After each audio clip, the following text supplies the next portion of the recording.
Local business owners, stop what you're doing. The way customers found you 12 months ago doesn't work anymore. The button that lets people call you directly from Google search results? Yeah, that's gone for most businesses. AI is now answering local search queries before customers even see your listing. In fact, recent data shows that in over 80% of local searches, that one-tap call button is gone. It's been replaced by an extra click. But it's not just a missing button. We are entering a brand new landscape of discoverability where AI agents like ChatGPT and Google's Gemini are deciding who gets recommended and who gets ignored.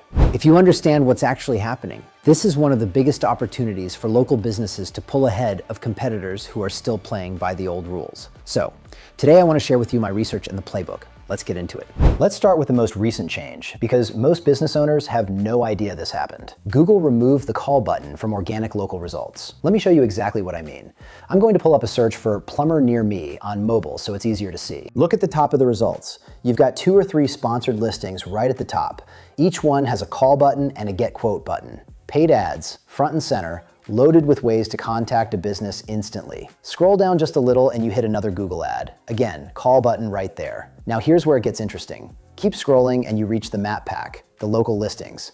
The first result you'll see is a sponsored listing. It has a call button, a directions button, everything you'd want.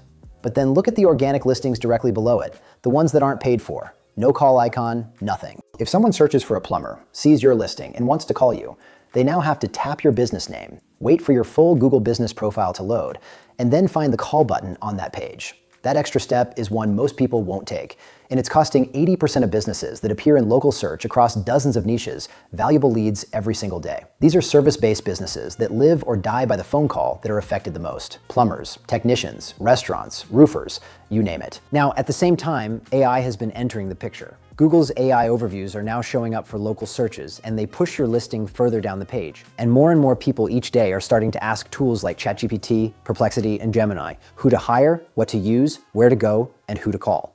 Now here's an important caveat. Before you panic about AI completely replacing Google, 95% of Americans still use traditional search engines every month. AI isn't replacing Google, at least not yet, but it is changing what happens when someone searches.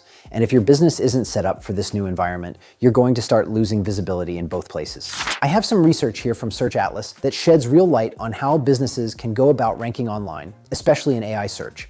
And it's one of the most useful data sets I've seen on this topic. Search Atlas analyzed over 100,000 URL citations across 6 major AI platforms: OpenAI, Gemini, Perplexity, Grok, Copilot, and Google AI Mode, all from near me style questions like restaurant near me or plumber near me. They wanted to understand what actually makes an AI recommend your business. Here's what they found. The number 1 factor is relevance. Not your domain authority, not how many backlinks you have, but how relevant your content is to what the person is searching for. LLMs read your page, compare it to what the user asked, and ranks accordingly. Businesses with content that actually matches what people are looking for will get cited more.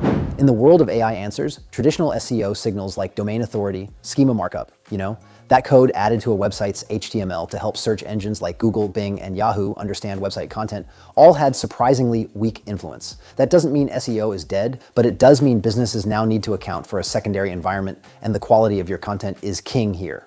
Now here's the one that's directly actionable. Google Business Profile quality matters. The study found that businesses with well-managed profiles, good reviews, replied to reviews, accurate information showed up more in AI results. The composite GBP score was one of the strongest local signals they measured. AI is looking for human-led verification. Combined with relevant content, this maintenance of your Google business profile will help your business show up in AI answers and in organic results.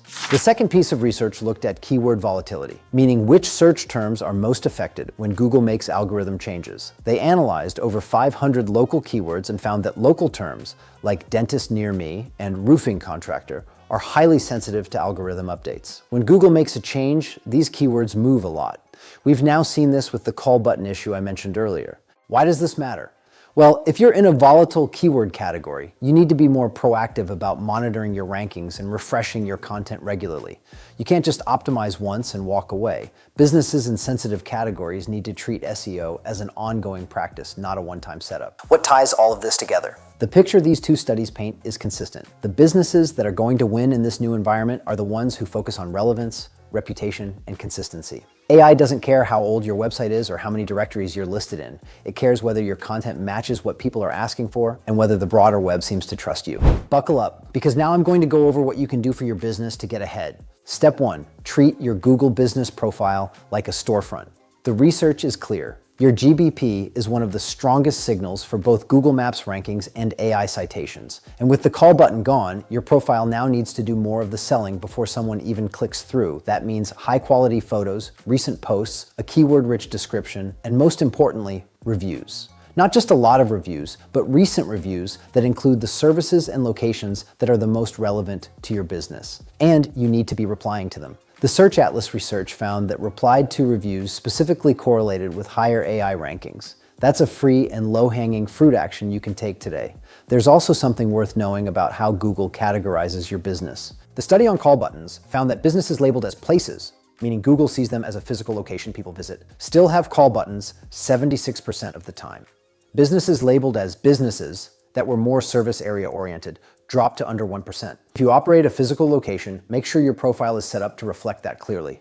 All right, now step 2, optimize your website as the source of truth. One of the biggest risks in this AI era is something called hallucinations, where an AI tool gives someone wrong information about your business. This can be wrong hours, wrong location, or wrong services. Nearly 80% of consumers don't fact-check AI before making a decision. So if an AI says you're closed on Sundays and you're not, you're losing that customer. The fix is making sure your website is a clean, well-structured, crawlable source of truth. Clear service pages, accurate information like name, address, and phone number that AI systems can read easily. Think of it as building a fact wall around your business so AI systems have no excuse to get it wrong. Step 3, build landing pages that convert clicks into calls. Here's the new reality. Users can't call you with one tap anymore. They have to click into your profile or your website first. That means your landing pages need to do the job the call button used to do. Every service you offer in every location you serve needs a dedicated, high-conversion landing page on your website, not a generic homepage.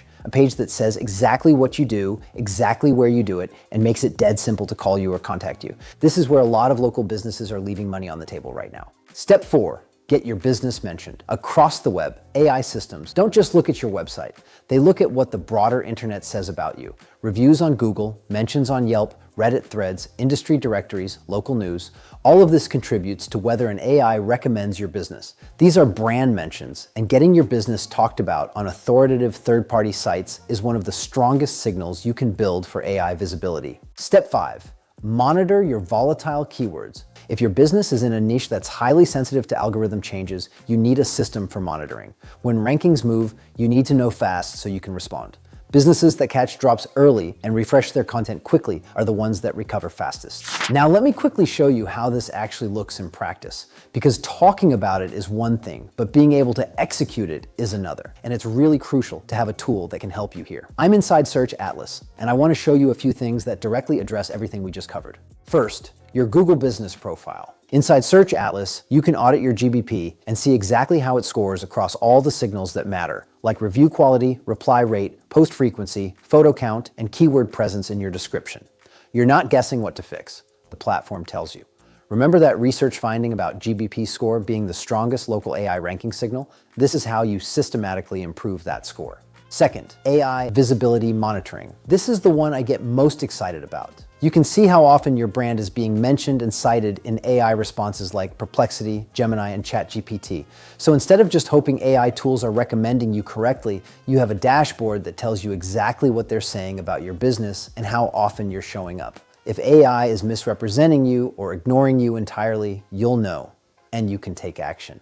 Third, content and landing pages. For the landing page piece, Search Atlas has an AI content planner that helps you build out localized, service-specific pages at scale. If you've got multiple locations or a service area business, this is how you create the conversion infrastructure you need without spending months writing pages manually. 4. Keyword volatility tracking. And finally, for the volatile keyword problem, Search Atlas tracks ranking movements over time so you can see when your key terms start moving and respond before a dip becomes a problem. Look, the businesses that are going to come out ahead in the next 2 to 3 years are the ones who treat this moment as a pivot point rather than a problem. Yes, Google removed the call button. Yes, AI is changing how people discover businesses. But the fundamentals haven't changed. Relevance, reputation, and consistency still win. The tools and tactics just need to catch up. If you haven't guessed already, I actually work at Search Atlas. I'm actually the founder, CTO, and CEO. We've created the world's first fully agentic marketing platform that takes all the manual work you hate doing and fully automates it for you so that you can spend more time on the things that need your attention, like strategy and client prospecting. If you want to see how your own Google business profile stacks up, leave a comment and I'll send you a link to a free 7-day trial of the platform. If this was useful, drop a comment too. I'd love to know what changes you're seeing in your own local rankings right now. And subscribe if you want more of this. We're going to keep tracking how AI is reshaping search and what it means for businesses on the ground. Until next time, this is Monik Bond, signing out.